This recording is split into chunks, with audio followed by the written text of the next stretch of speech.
Hey everyone, Spopes here. So the point of playing the Elder Scrolls Online is having fun, right?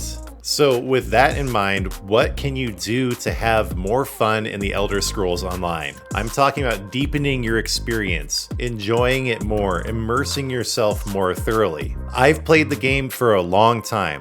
I've taken long breaks, I've played very casually, I've even done hardcore veteran content. Over my 10 years of ESO, I have gained some wisdom as to how to actually enjoy the game the most without burning yourself out, wasting time, or doing anything you don't want to do.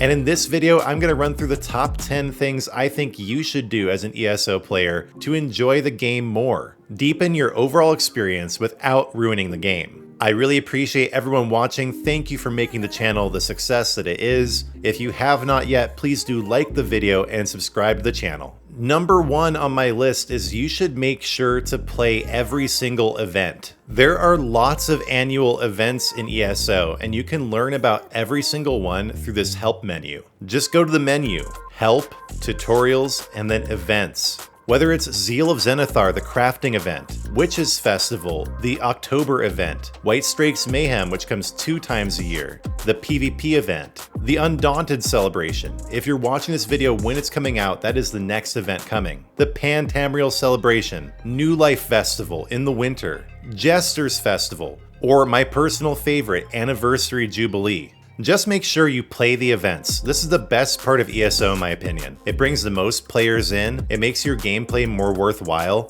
There's all sorts of special boxes and other rewards to get. It's the only time you can earn event tickets, which you can turn into the Impresario or her assistant for extra stuff. Turn them into the Indrik vendor to get yourself an Indrik. Or an Indrik pet. Really, events are my favorite part of ESO at this point. And if you're skipping any of them, or if you're not getting involved, you really should. This will make your enjoyment of the game so much greater. And just so you know, for every single event in ESO, I always put out guides and information, everything you need to know about the event, how to enjoy it the most, get the most out of it. Another reason to subscribe to the channel. But yeah, I really just can't stress this point enough. Events are the lifeblood of ESO, and if you aren't playing them or you aren't playing all of them, you're missing out on the best parts of the game. Now also, and I have to say, and apologies to our hardcore community, but for most people, getting all worked up about the meta is not a good idea. Now yes, if you are in a hardcore trial progression group, if you are trying to do veteran content, if you're trying to get the slightest edge over other players in PvP,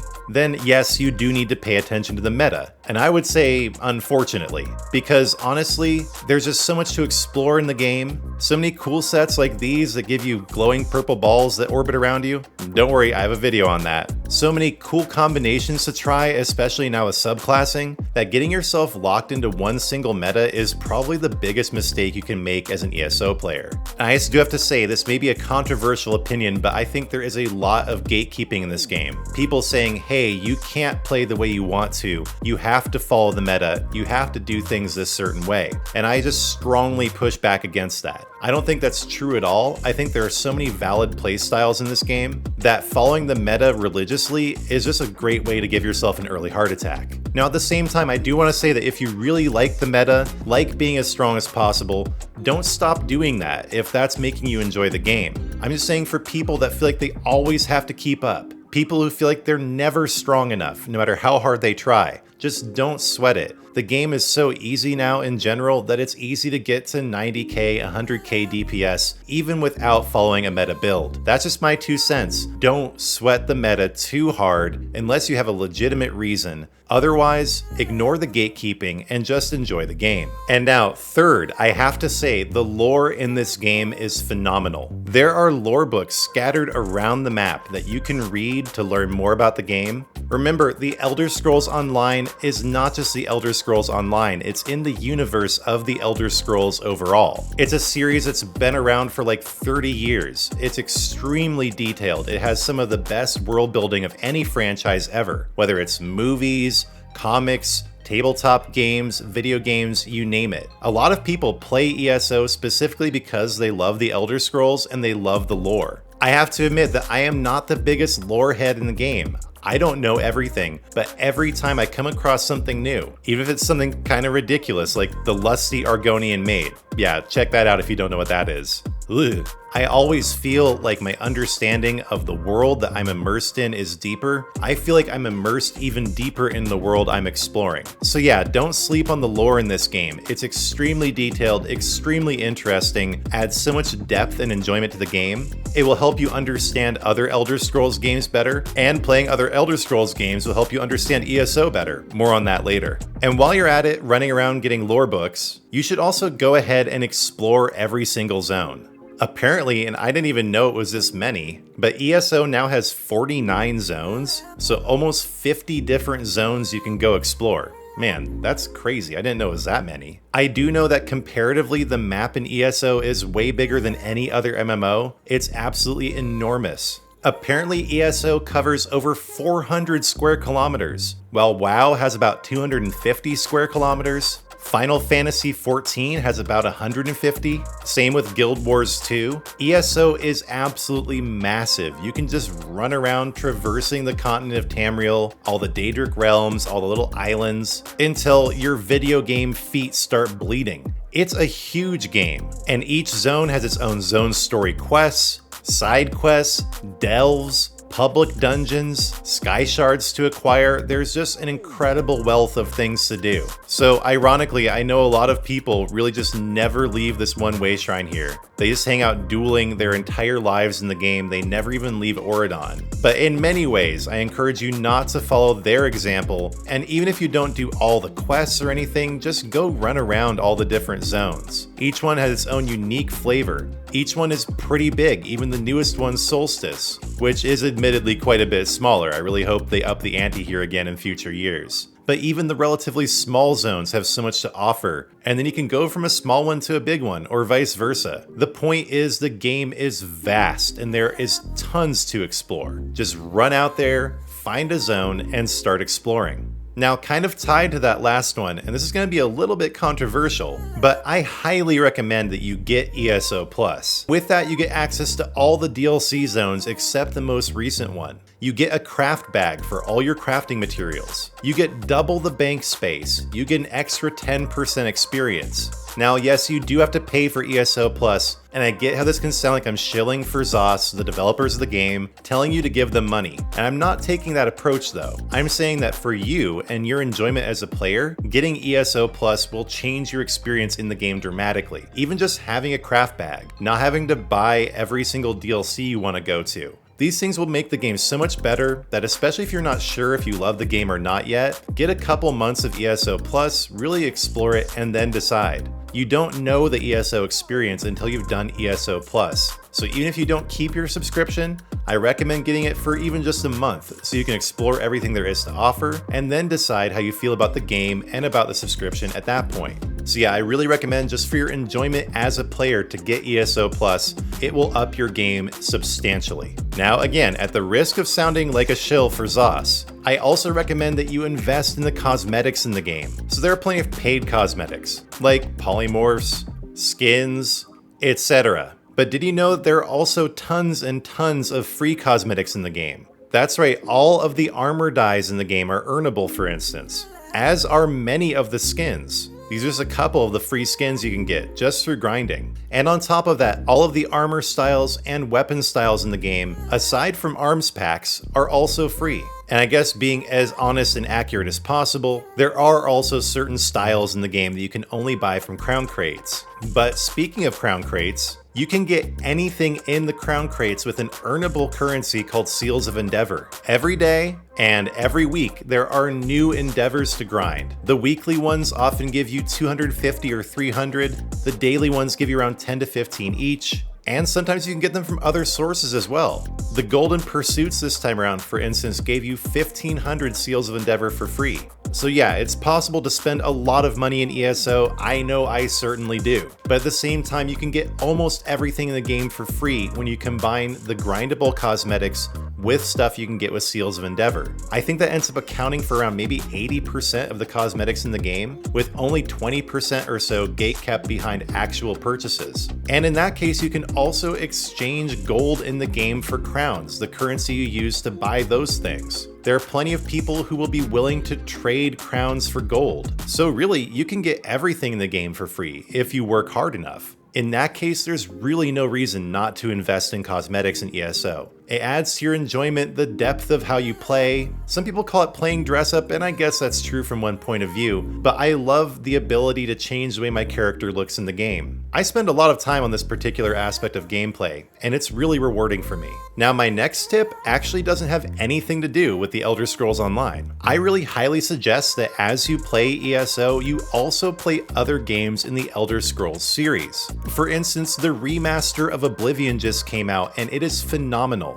I find that as I play Oblivion, my depth of understanding and appreciation for ESO only increases. There are so many little tidbits of lore, so many places and locations that overlap, and I even get excited about thinking what the visuals of ESO might look like in the future if they make some improvements. So yeah, go pick up the remaster of Oblivion, go play Skyrim, go play Morrowind even, though I wouldn't recommend Daggerfall or Arena, that's going too far back. But maybe even play those games if you feel like it. The point is just to immerse yourself further in the Elder Scrolls, and by doing so, you will appreciate ESO so much more. You just gotta trust me on that. Or for those who have already done this, go ahead and comment with your experiences of crossing over other Elder Scrolls games and ESO. Let me know about it in the comments. Now my next tip, tip number 8, and yes, we are on the home stretch here, ladies and gentlemen, is to invest in crafting in the game. This is going to take some legwork initially. It's going to take a lot of skill points, a lot of materials, a lot of time. But in the end,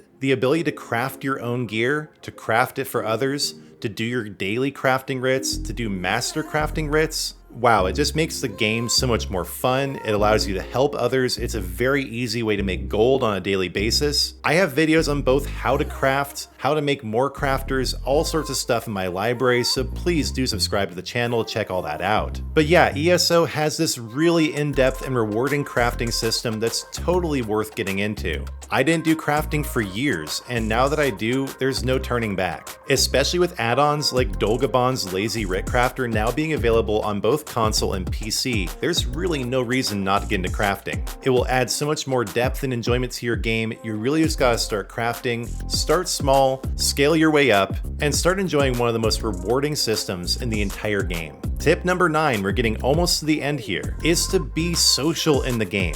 Even if you play solo, I almost always play solo, I still like being able to interact with others. On console, you even have area voice chat where you can just drop into a zone, start talking to random people. I remember when I first started playing, I was just wandering around the beach in Oregon, and this guy rides up on a horse, I hear him munching his food, he's like, "Hey, you need some training gear?" I'm like, yeah, sure. You can like hear people's voices coming in from a distance. That's a really fun feature that I think makes the console experience in some ways better to the PC experience. But on PC, you do have voice channels where you can talk to each other. And on both platforms, you have text chat, where you can talk to your guild. You can talk within the zone. You can do local chat. And you can also join a guild. Joining a guild is one of the best things you can do in this game, as long as it's the right guild. And on that note, I highly recommend anyone on PSNA to join AmazeX. It is the best guild I've ever been a part of. I really appreciate everybody in that guild. It has shown me what guilds can actually be in ESO.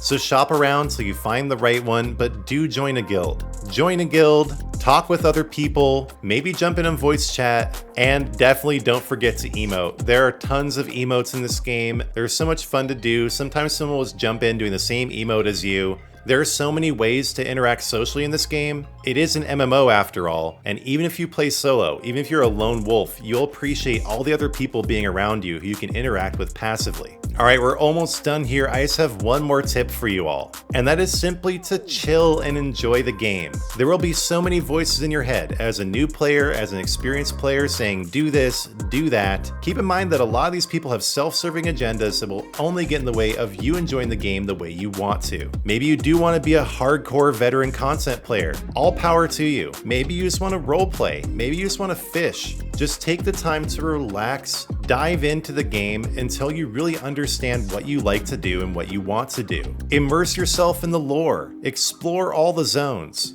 Get into crafting, get yourself some free or paid cosmetics, grind gold, do quests. I've mentioned most of this, but there's still so many other things you can do in the game that you can enjoy that will help you figure out what you like about ESO. But the more you listen to people telling you what to do and how to do it, oh, oops, I guess that's what I'm doing in this video. But I'm really not trying to. I'm trying to tell you to do what you want to do. I'm giving you some tips, but none of them constrain your playstyle. Instead, they're supposed to liberate you to have more fun. I guess if somebody's telling you how to have more fun in the game, you should listen to them, but otherwise just play your own way, relax, and enjoy. So I really do appreciate you all watching. Please do like and subscribe. Consider joining the channel as a member of the Spopes Army, and head over to Spopes Sector to pick up a t-shirt.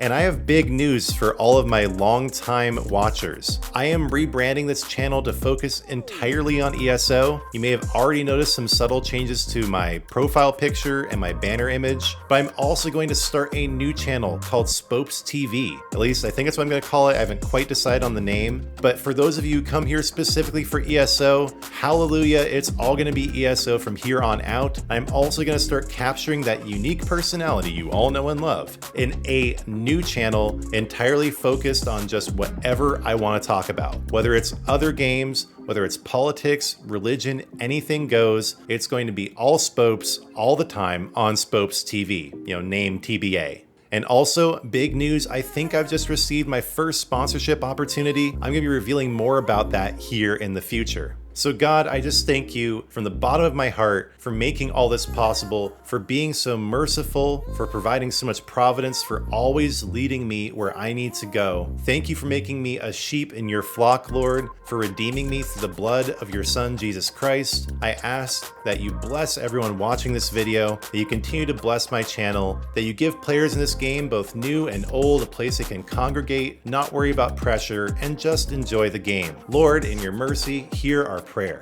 All right, guys, I really appreciate you watching. Again, please do like and subscribe. And when you do subscribe, remember to hit the notification bell because I'll be back soon with new content.